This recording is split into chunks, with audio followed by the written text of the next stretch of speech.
Messenger से बतिया गे जाही ससुररियता मैसेंजर से बतिया गे Mixed by SP Lipis. Messenger से बतिया गे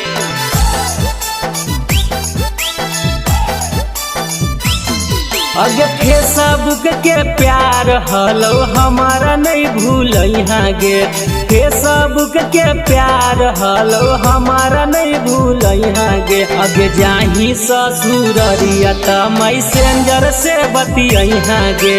जाही ससुररियता मैसेंजर से बतिया गे तोरो पियावा चेक करतो अनालिस्ट कर दीहा गे तोरो पियावा चेक करतो अनालिस्ट कर दीहा गे अगे जाही ससुररियता मैसेंजर से बतिया गे जाही ससुररियता मैसेंजर से बतिया गे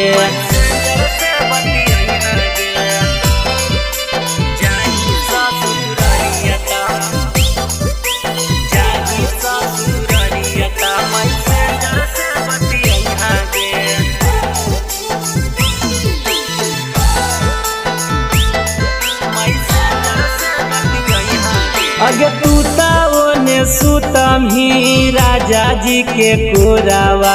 हमें एने कानी कानी करबोगे भोरावा तूता ओने सुतम ही सैया जी के कोरावा हमें एने कानी कानी करबोगे भोरावा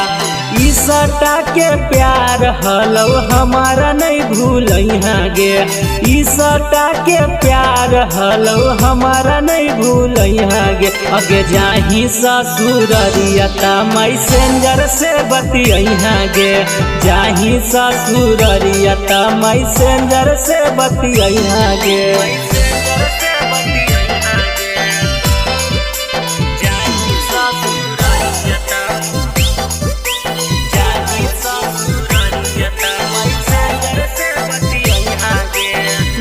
Recording Studio,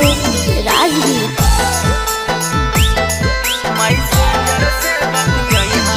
अगे 10 साल के प्यार हल 10 मिनट में छोड़नी हम नहीं जानलियोगे ऐसे दिला तोड़नी 10 साल के प्यार हल 10 मिनट में छोड़नी